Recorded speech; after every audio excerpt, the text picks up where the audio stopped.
Hi, welcome to Reaper Live. I'm Ron Hawkins, art director here at Reaper Miniatures. Ed Pugh, president here at Reaper Miniatures. And welcome to Reaper Live, the show where we blend gaming, painting, geek culture all together for your viewing pleasure. We're joined by our producer, Michael Collins, technical director, Justin Elliott. Say hello, boys. Hey. How you doing? All right. So, Ed, this is our last episode before Halloween. Can you tell by the theme? Right, Yes, yeah. Sort of caught that when I walked in, yeah. Yeah, we kind of got decorated up. So this is the last episode. This Thursday will be our last October. And the figure choices are very appropriate. Yes, they are We got the appropriate for chibi Halloween figures here. Yes, they're called Bonsylvanians, sir. Oh, sorry. Not chibi Halloween guys. They're Bonsylvanians. I'll check them in the catalog. So this is our last episode before Halloween.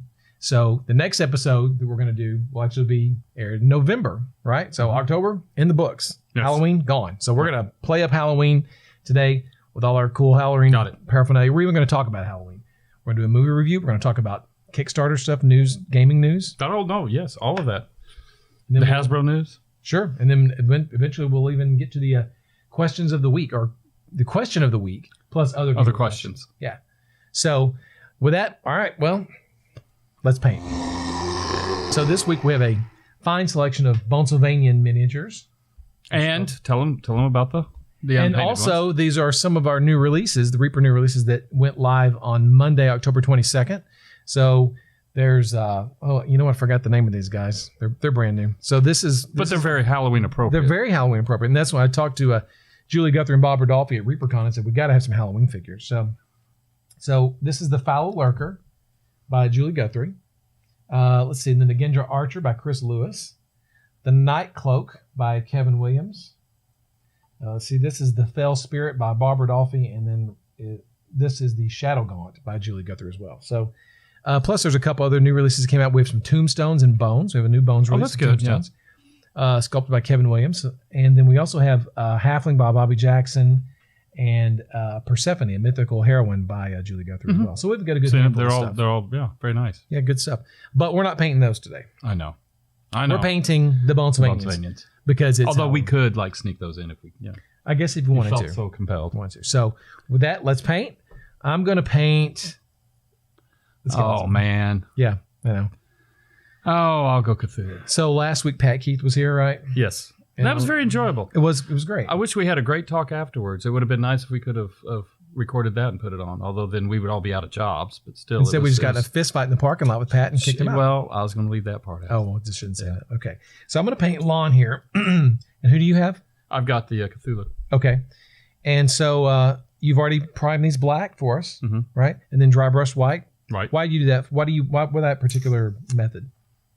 In the light, it helps basically just to be able to pick out all of the initial details.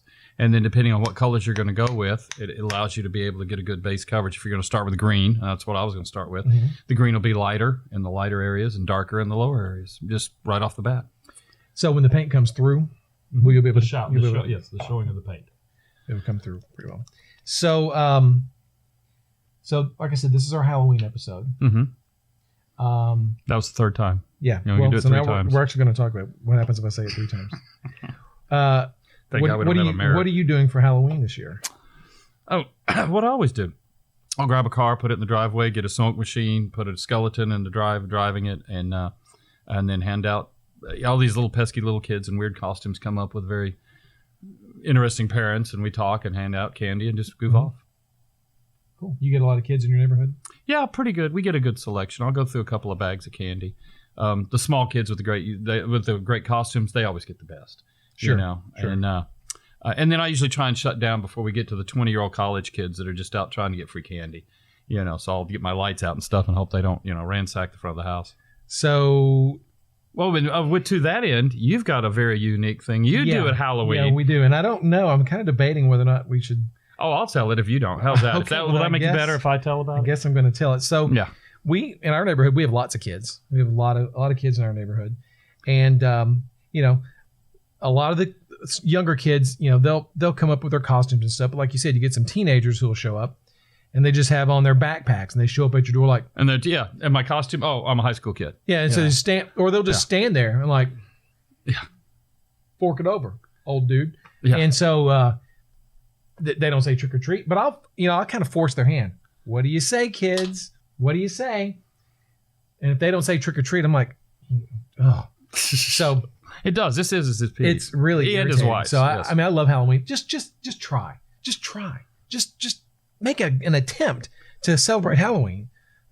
So what we've done is we have 2 bowls of candy at our house. One bowl is the good bowl. It's got all the chocolate, all the good stuff, everything's in there. Then I have the other bowl. And that's got all the condiments left over from Taco Bell and Chick-fil-A, McDonald's. No joke, yeah. Also, seen that. Yeah. You know, our kids, for some reason, they don't, at Christmas time and at Easter, they don't eat all their candy. So whatever's left over, it just sits on top of the refrigerator or in the junk drawer or wherever it may be, and it goes into the bowl, right? So if you bite into a lifesaver that just tends to sort of melt in your mouth, rather than just sort of crunch like a lifesaver should, that goes into that bowl. So you got the 2 bowls. You got the good bowl, you got the crap bowl. You're a good kid, you make an attempt, you get good candy. If you're a crap kid, you make a crap attempt, you get the crap candy. And I mean, like soy sauce and Jack in the Box sweet and sour sauce, all kinds of stuff like that. Now, one year, one kid they normally don't look. They just they feel the thud in their sacks, and then they're like, ugh, and they just walk off, right? One year, one kid felt the thud. He did a double take. I'm like, oh man, I've been busted. He felt that. He felt that the Jack shame, in the Box the ranch dressing hit the bottom of his sack. So I was like, I better be a little more creative. So what it is, I will sort of seed the crap bowl with good candy. So I'll put a handful of, So you've had to now outsmart them. Yeah. I've got to be one step ahead. Kids these days are smart. So, just kids, if you come by my house, I'll give you candy. Just try. Make an attempt. Just put your best foot forward. I don't care. Just try to make a costume. Yeah, I mean, I know some kids, they can't get costumes or whatever. Just try. So anyway, yeah, that's what we do for. And see, the worst I get is some small little girl will freak out thinking that the car's on fire because there's smoke coming out from under it. And there's a dead guy in it, so obviously there's a problem at the house. And that's my excitement. That's about all I get. I don't have to outsmart them or anything. We do. It's a constant game of cat and mouse in our neighborhood in Wheeler Ridge. How do you do the? But around the shop, everybody gets into it. Ridge gang time. Adrian, Cindy, several of them get together, pick up tons of candy. There's bowls of candy in all of the departments and everything. Mm-hmm. Everybody's going to put on a few pounds. We brought back cookies today. Yep, saw those and Halloween cookies.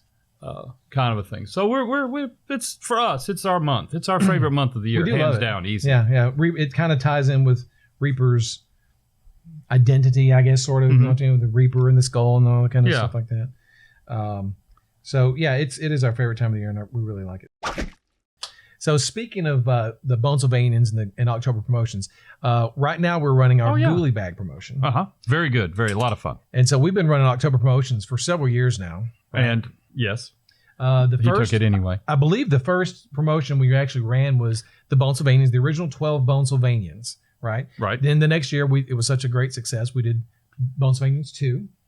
Correct. And then we added a Ghoulie Bag the following year. And we started the Ghoulie Bag, right. And in the cool thing about that was in that Ghoulie Bag, you got a random mini, but you got a rock. And it was really up to the packaging people. As they were pulling orders, they went to these tubs that were just in there.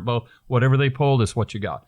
And so for years, you got a 50-50 shot at your order if you when you placed one in October of either getting a rock as your mini or whatever figure we threw in there. Right. Then nowadays, this year we didn't do the rock. We decided to do something a little bit different. Instead of doing the rock this year and a random Bones mini, we decided to go ahead and give an exclusive Julie Guthrie. Okay, here we go. An exclusive Julie Guthrie Death Shroud cast in translucent gray, right?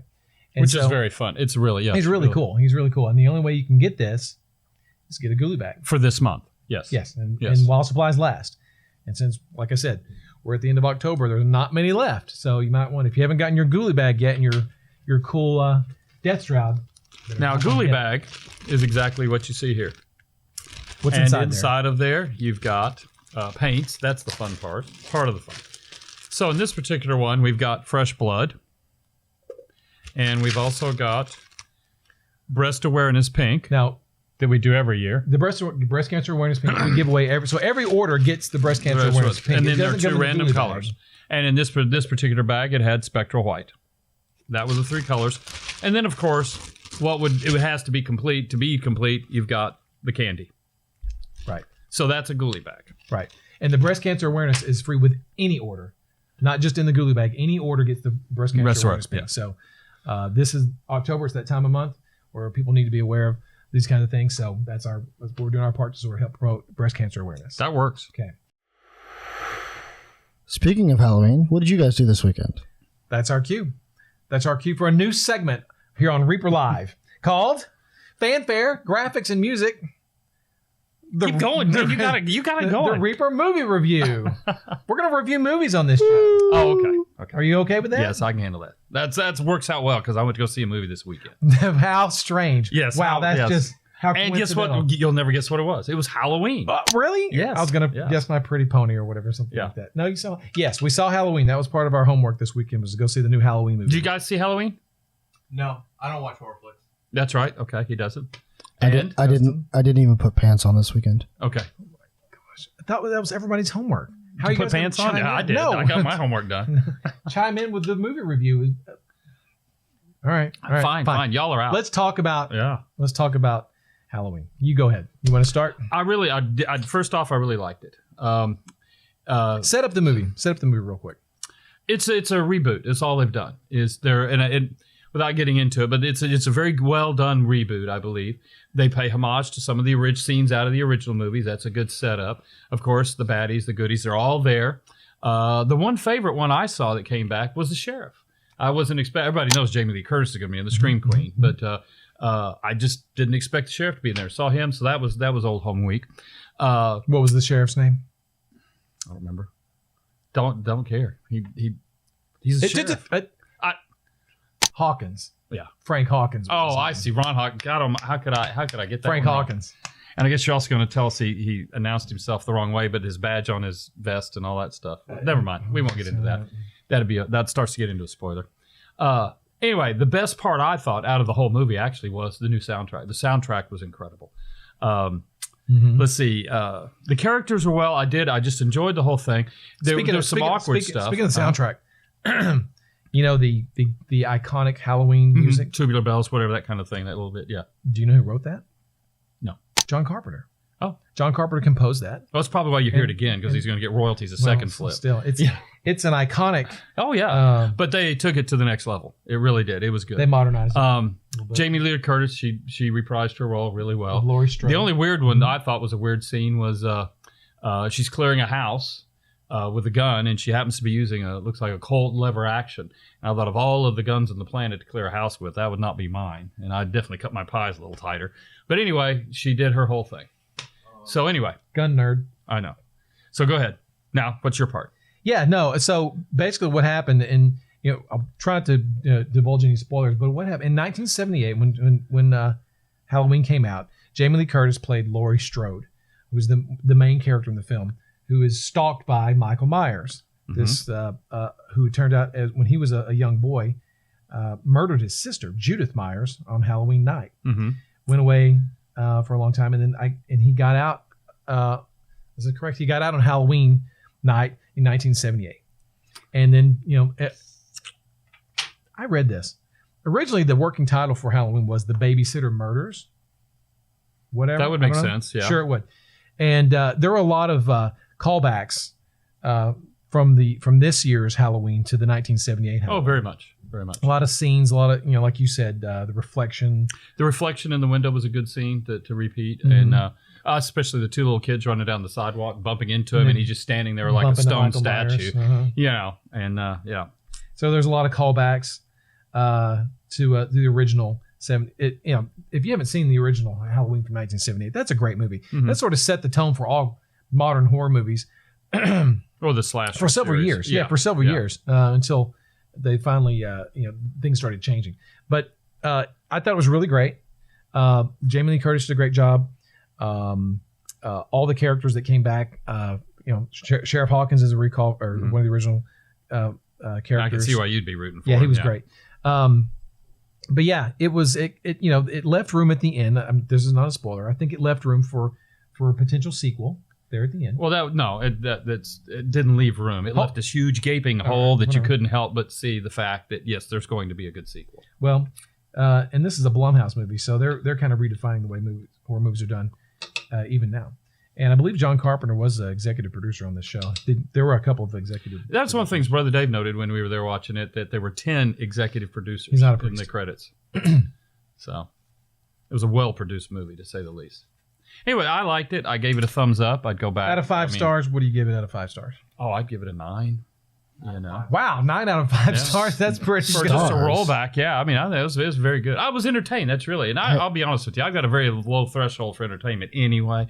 However, I thought I just enjoyed the whole movie. Enjoyed it too. This is Reaper. We don't give stars. We give skulls or something. Fine. I give it. Well, no, if it's a skull, that means I'd give it maybe 7 skulls.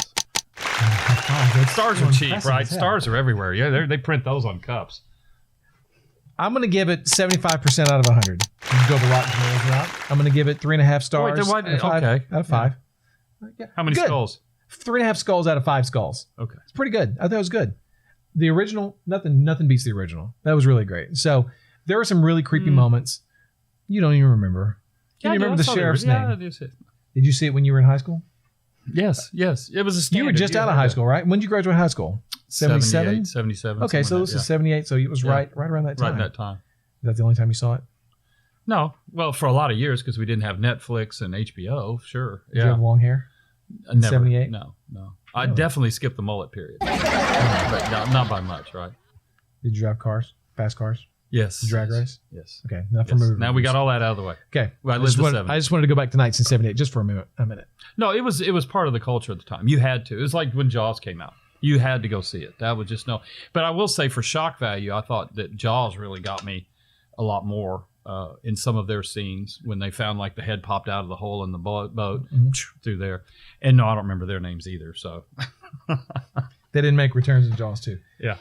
All right. Well, maybe we can review Jaws at some point. We have to. Although there was sort of a tie there. One of the things I did pick up in when I was watching it is it's sort of this out of Jaws 5, I think it was, is they finally established the shark connection was telepathic, empathetic, whatever, between the family and the sharks. You sort of have that same thing going here with Jason. So, well, as far as movie reviews go, I guess this was kind of a crappy movie review because we didn't really tell anything about. No, but I don't want to spoil it. There's still, it's just the movie it. Just released. There's a ton of people that haven't seen it yet, so you don't want to spoil it. So I guess as far as in a nutshell, the review, we both liked it. Yes, very much so. Pretty scary. Yes. I mean, Oh yeah, no, there was some slasher flick.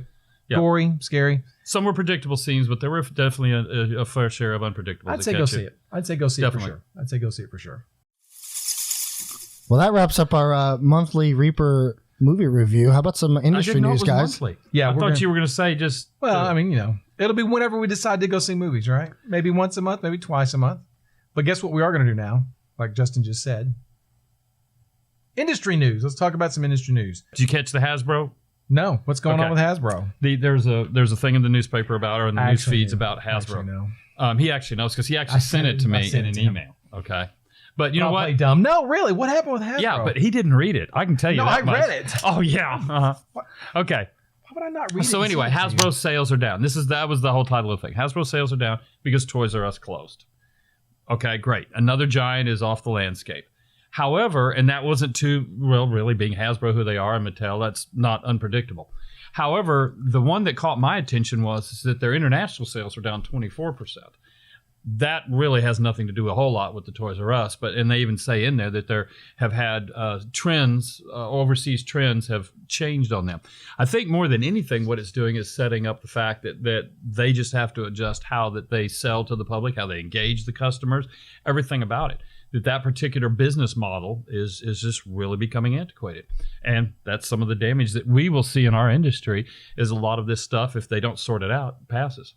So they did reference Amazon, yes. Amazon sales.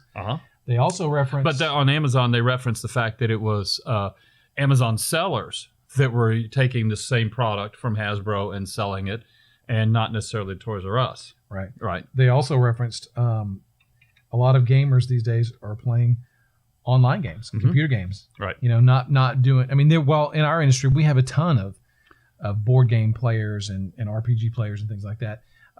Yes. I guess the mainstream, if you want to call it that, part of America that plays board games and whatnot, But a Maybe Toys R is it Us was way shrinking? beyond. But it was way beyond just the games part. Anybody that's been in one, you walk down it. There's a ton of the licensing. I mean, the Barbie aisle is always a huge aisle. The collectible action figures.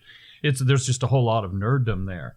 That might be, again, just like ordering your groceries online. I would have never thought that I was going to start buying lettuce from the grocery store by clicking a button and having it delivered or whatever. I'll just take that, and you got action figures and anything else. Your entire child's Christmas. There's no need to fight the lines, I guess. I hate to say it, but it's ditch the kids with mom and run up and down the aisles and have fun. Going through the Hot Wheels, going through all of this stuff. I was always looking at the cool action figures. Just you always find some really neat stuff in there in Toys R Us. But every November we'd drive by Toys R Us and the place was packed for Black Friday. Mm-hmm. And it's going to be weird to not see that anymore. So rip Toys R Us. But I thought I heard the other day that they're going to try to make a comeback. Did you hear that? Well, no, they're trying to find funding. Yes, I don't know. That anything's possible. You're dealing in that world. I did read that though. Anything's possible. But we do have an icon here that came from Toys R Us. In fact, the disposable bin, not the disposable, what would you call that? The sale bin at Toys R Us. Mm-hmm. And that is a parrot that's out on the ledge out there. And it's just an old parrot that you put batteries in and it would record and repeat what it heard is all it was, but just a little recorder in there. Kind of like parrots? And like parrots do. It's a nice digital version, I guess. And we had an employee with us at the time who was limited in asking, at least me, 6 questions a day. This is no joke. Just because you just didn't want to get bothered. And we had this on my desk. You should bring that back. And yeah, really. So anyway, while it's on the desk, it catches her question and it repeats it back. And so she turns around and tells it to shut up. Well, of course, it caught that.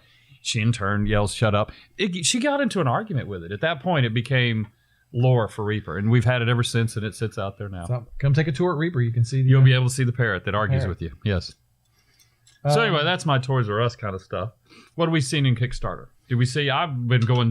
We always go through Kickstarters. Mm-hmm. We look at them, we see them. Sometimes we study them. Sometimes we're just like, "That's really cool. That's a great idea." It's just I'm amazed at what you see there. Pinnacle just did theirs. They're running their Savage Worlds Kickstarter right now.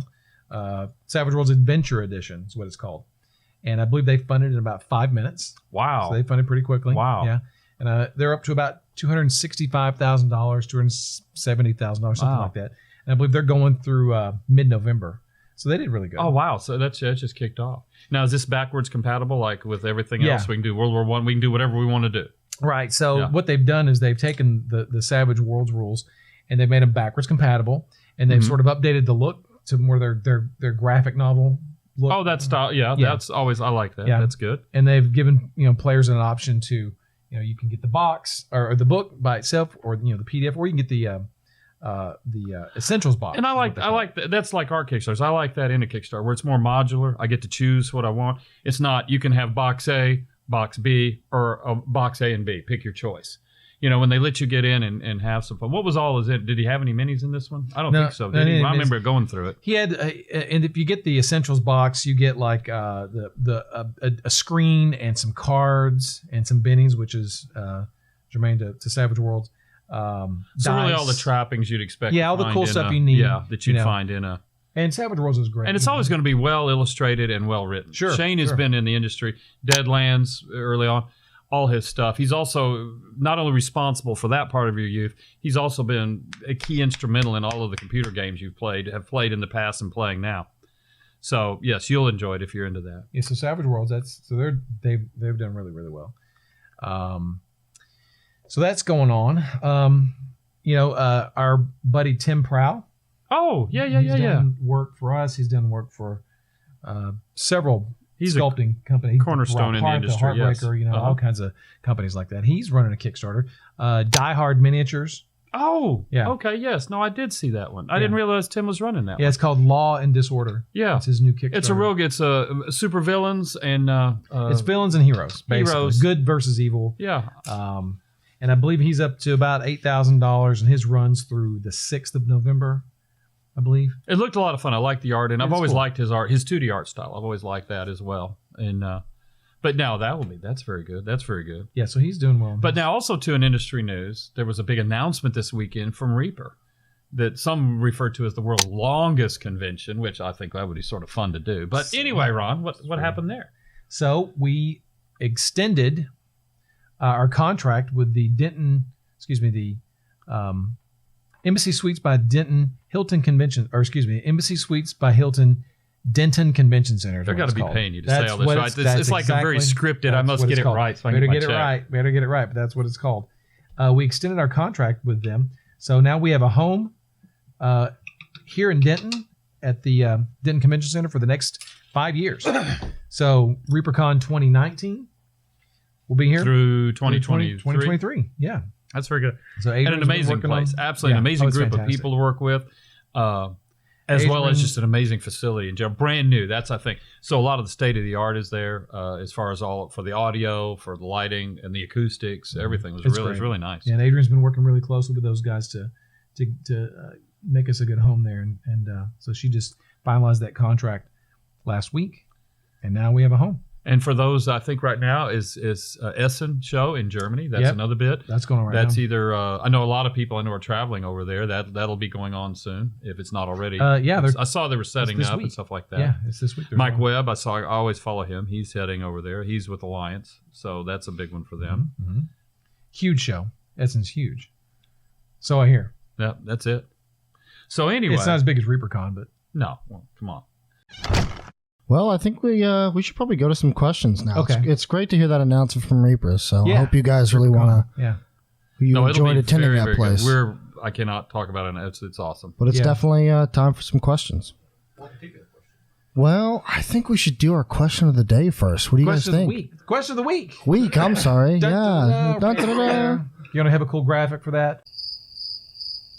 Let's see. All right. We'll see. Yeah. He's gonna play it cool, and then all of a sudden it'll be half the show. All right. This question of the week brought to you by. Drum roll, please, Ron. That's fine. I'll do it in post. Don't worry. Yeah. Throw some Fix it in stuff. post, Yeah. Chris DeMint. Mhm. Thank you, Chris.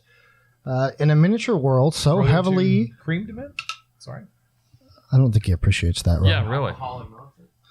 Anyway, in a world so heavily dominated by. Movie guy in a world. In a world so heavily dominated by Warhammer and Space Marines, Almost. how have you been able to keep your unique identity? As Reaper, that is. Well, when we go to the shows, we always don Space Marine outfits. That helps. Yeah. That's something no one wants to see. That's What I'm wearing under my under his shirt. Yeah, so thing he is pulled my it off. Space There's the Marine Imperial suit. Eagles right there on his chest. He just won't show you. World dominated by. I mean, my world's not dominated by it, but Yeah, that's a good question. I like Yeah. that. That's a real good one.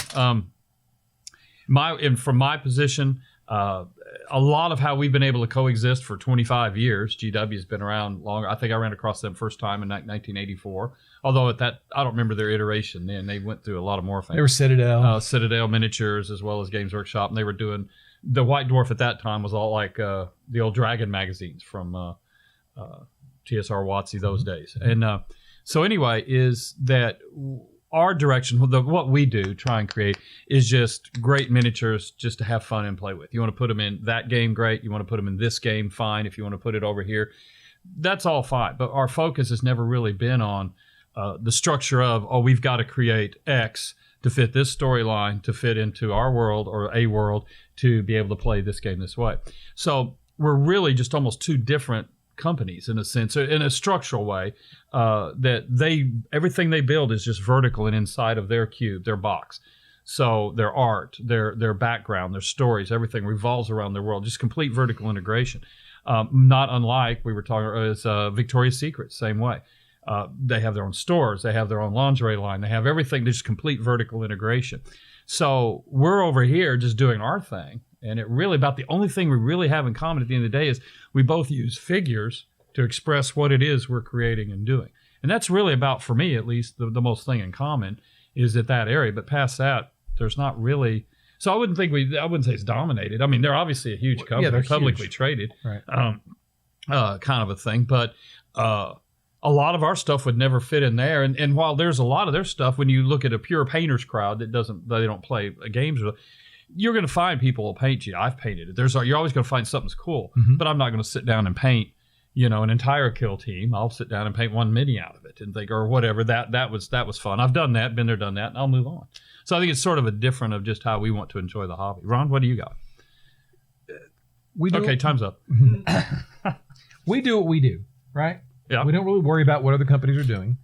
We just sort of do what we do, and we try to make the best products we can that we like and we enjoy, that we think other people are going to enjoy. And have as much fun doing it, right? Yeah. And that is really, and it's what we think would be fun. A lot of, if you'll look through the years, there is continuity to it, but at the same time, there's not much total. Why did they come out with that? Oh, I don't know. It just sounded cool at the time, kind of a thing. We've done a lot of those. So anyway. Yeah. So as far as keeping our unique identity, we just keep doing what we do. Yeah. I think we got a much cooler logo. I'll tell you that. So. Yeah. That's a question for next week. Yeah. But anyway, that was actually a very good question. I like that as now. What does he get? I was about to say, Ron, what does Chris win? The mini you're painting? Is that one of them? We ship that You to don't him? want this? No, he Chris. wants something much cooler than that. Much You don't cooler. want this. Chris, you're going to win a set of the new Dungeon Dweller paints that just came out, Oh, yeah, the 2 box sets. Yeah, the 2 box That's sets. perfect. Those are good. which are behind the webbing back here. But if you can see, but you're going to win the new Bones Dungeon Dweller paint sets. Thank you very much, Dungeon colors Chris. and the monster colors. So whatever you need to get to with Justin as far as Yep, information. I will be we'll get reaching that out to you, Chris, and we'll make sure to get those to you as quick as we Thanks for the can. question. Anybody else who's watching this, you have questions, please send them to questions at Reaper Live. No. Questions at ReaperMini.com. No. Reaper Live at ReaperMini.com. We're not professionals. Yeah, Reaper Live at ReaperMini.com. Holy cow. don't worry, I'll put a graphic on After the I screen. busted everyone's butt about this, I'm doing the same darn thing. That's guys- why I just you guys don't worry ready about for it. I the, figured if I've got a question, I'll come ask you. Yeah, so that's the question of the week. That is the question of the week. But now we have some other questions we're going to go ahead and answer. What else do you have? Yeah. What else is in the queue? You'll get the next one here. This next one comes from, I believe it's pronounced Guillaume. Uh-huh. It's French, in case you Guillaume. guys are curious. No, it's Guillaume. Okay. I really don't know. He'll probably correct me. I know, yeah. Uh, it's from It Texas. comes from Guillaume Wolf, like, Wolf. Wolf, wolf. Yes. Okay. Sorry, And Guillaume. then We're let not me guess, making the fun of you. question That's is not how did he French. get his name? So his question is, moving on, Ed, any plans to expand your pre-painted miniature line? I thought we already had this question. We didn't have this? Plans is a strong word. Yeah. There's a thing around here at Reaper. They call it soon TM, right? And that's just our easy answer for anything. Have we talked about it? Yes. It's always been a discussion. We did Asylum Miniatures at the time and learned a lot. There wasn't really much about why it stopped or why it didn't get continued, other than just became a lower priority. It was really, can we do this? And can we do it successfully? So we have, and now it goes back in to get reimagined, for lack of a better term. I guess I steal that one from Disney. Kind of a thing. But so there is always talk about it. It's just at this very moment, it's not much more than talk. Past that, I would get into say we're still right now. The focus is getting the Bones 4 Kickstarter out. We're racing to Brexit. Our due date is February. The Brexit due date, I think, they get it out in March. So we're doing everything we can to try and make sure we get it out and out to everybody before the shipping of the world goes all awry, I guess. So that's really our main focus. And right now, what would you add to that? So yeah, we do talk about it, consider it. The initial Legendary Encounters pieces that we did went over really, really well. Yes. we Very well. were constantly selling through and selling out. And so yeah, we have talked about doing it. And again, but right now we're so busy with just doing what we do right now, bones and metal, and it takes a different to sort of understand why you could say, oh well, it's been successful, it does great.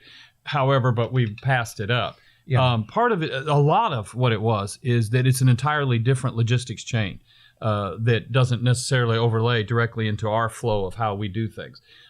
There's a lot more forward planning, all of the prototypes. There's a lot more communication. There's just a lot more that goes into it that just right now, it's just not something. We're over here focused in these two lanes trying to make sure everything runs here. That becomes an add-on later. I don't know if that helps shed light to it, but that would be the main difference why we moved on or kept doing other things. Yeah. So yeah, we consider it. Will we ever do it again? I don't know. I think Justin just keeps seeking this question back in. Yeah. That's what I think what it is. I do. He doesn't 'cause like painting, I guess. I'm wants to buy actually free very invested in whether or not we do this. What else we got? All right, next one. Yeah, next question comes from Patrick Sowers. I assume it's Sowers, like Powers, but You with an S. discuss these names. That's way too much. I mean, because feel sorry I keep for these butchering these poor people's names. Yeah. This one is, are you guys planning on any new projects involving new accessories for miniatures, such as bits, helmets, alternative heads, weapons, all that kind of stuff, decorative bases, shields, and so on? Are there any intention to release those bits in plastic, which I think is probably the bigger part of this question, is bits or bits plus plastic? I think this would fall back into the pre-painted question. Almost.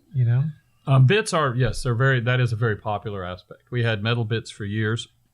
It became too cumbersome for us to be able to manage because of the constant production it was creating versus its return. So we pulled the metal bits out of production. But we do have, now we did already do like the plastic sprues. Again, for us, it's a learning process. Mm-hmm. We did several weapon sprues for Kickstarter 2, I guess it was. And we did them in colors, translucent, and all of this in opaque. And we learned a lot from that, but it was the execution on it was really poor. They ended up being too large for us to be able to do much with them as far as packaging. And again, that was just communication. That was part of what we were in the process of learning. So it is something we have been doing. The bits and accessories. Now, one of the nicer things, though, about the bones is each figure is its own set of bits. They just snip right off, and using super glue, it's like welding it back on. So being able to get and do conversions just on the fly, you've got just 1,000 or whatever 1,000 different models to choose from just to be able to snip parts off of and attach them to something else. So it's there, but again, bits are more of an accessory to the accessory. The focus for us is going to be the complete figure. When that line gets stable, then we start looking at bits, and that's where you're more or less just, I hate to use the word scavenging. You're just more or less moving through a more dilution, I guess. I never really thought about bones being just a whole set of bits all right there for you to take because they're so inexpensive. But at ReaperCon, one of the most popular events is what we call the Bones Bash, and that people sit down and here's just tons of parts and pieces, mm-hmm. and they just sit there and go to town. Yeah. Putting them together, they get judged, and then some people come up with some really creative stuff. Yeah, the Bones mashup class that Bobby Jackson, Jason Weeby, and G-Man Horn, they always teach that every year. Mm-hmm. And there were some great conversions coming out of that class last year. It was just for fun, but like you said, they're bits all into themselves. You're like a thing, you just cut it off. I mean, everybody buys miniatures, and everybody buys a miniature with the intention of painting them. But everybody that's into the hobby realizes that you've got a closet full of unpainted stuff. There you go. There's your bones. There's your bits there, in a sense. Yeah. I would expect to see that, or just develop that idea long before we're going to turn around and chop them all up and create new tooling and all sorts of stuff just to be able to put them out. What else you got, Justin? Well, thankfully, this next question comes from Nicholas J. I can't mess his last name up because it's just a letter. Oh, no, you butchered everybody else's. Why worry about his? Can't mess up a letter, I think. Have you considered producing a series of fantasy miniatures for 15 millimeter or 6 millimeter? Wow. Let's take a walk back into history. Right? There, yeah. Why don't we tell us about Reaper's experience with Shadow Corps? Yes, with long time ago, and I don't remember the president or what we were fighting, but oh my lord, seriously. Nonetheless, we did a line 20 years ago, I guess. It was a long time ago of 15 millimeter fantasy. I started working here in 1995, and when I got here, the line was already. So there you go. So it would have been almost 25. It would have been one of the early lines as we were starting. But it was a line of 15 millimeter that we had purchased a few figures from another company. Hardcore. I don't remember their name. Hardcore. Yeah. Anyway, then we got the sculptor Rene Perez. And we just developed the line on out. Full Dwarven army, full undead army, orc army. Those were the first 3 armies. Yeah. And at the time, and Ron will tell you, I mean, I was all behind it. I thought this is the future. At the time, though, people were playing games, though, on a large scale. They needed a lot of figures. And so 15 was obviously a lot less expensive than trying to put 125s on there and painted. So we went down that road. It never quite developed. What the industry ended up doing was saying, no, we're going to stick with the 25. We'll just use less of them. So the quantity involved as time has gone on has just continued to decrease by the game designers.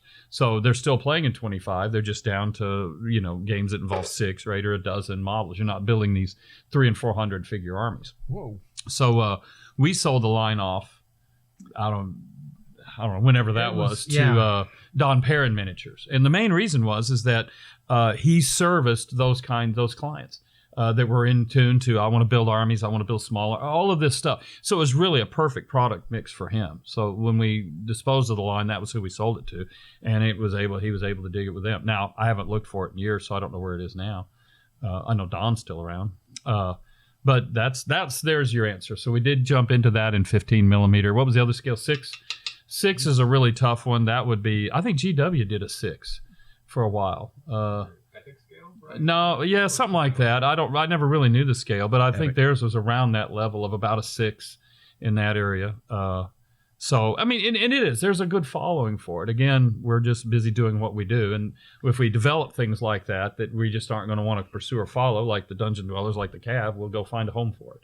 And that's what happened there. So that answers that question. Yeah. All right. By the way, just real quick on those old Shadow Core miniatures, those were great. They were great. They the were dwarves awesome. And the orcs were really good. And he worked in wax. That was the amazing part, is he did all of his sculptures out of wax.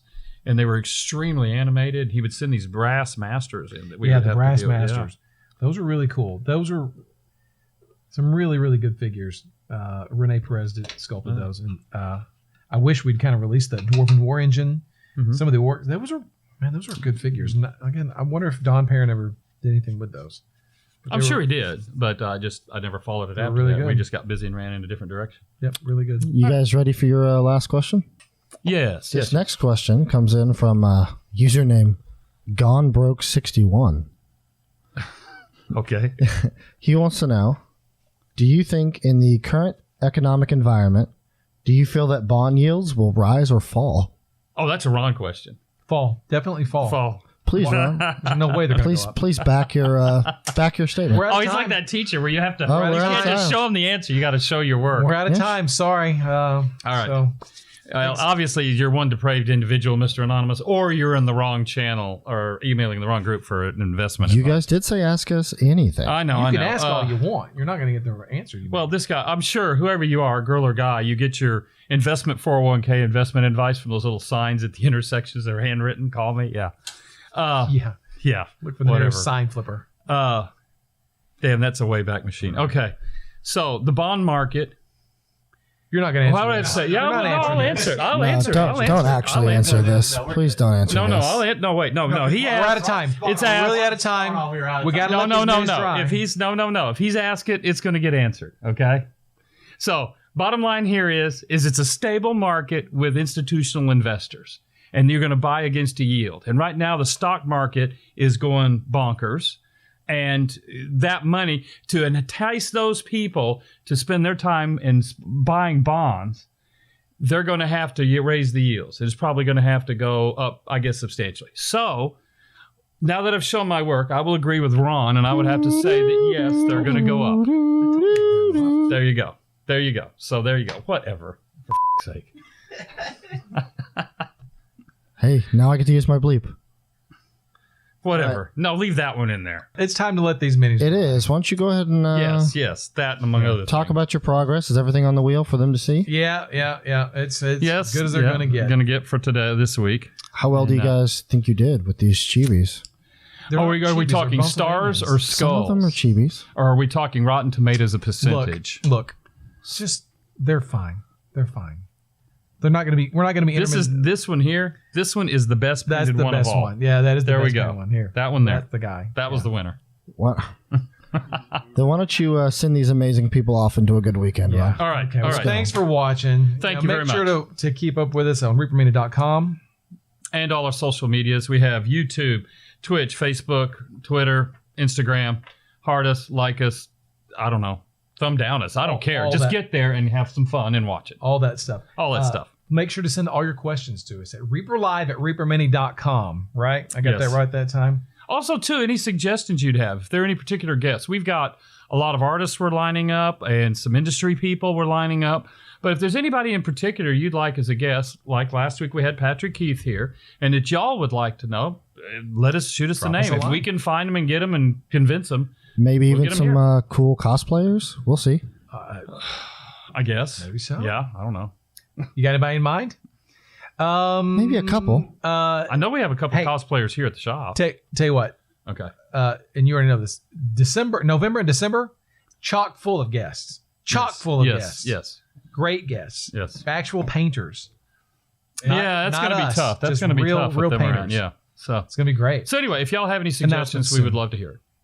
So, well, again, thanks for watching. I'm Ron Hawkins. I'm Ed Pugh.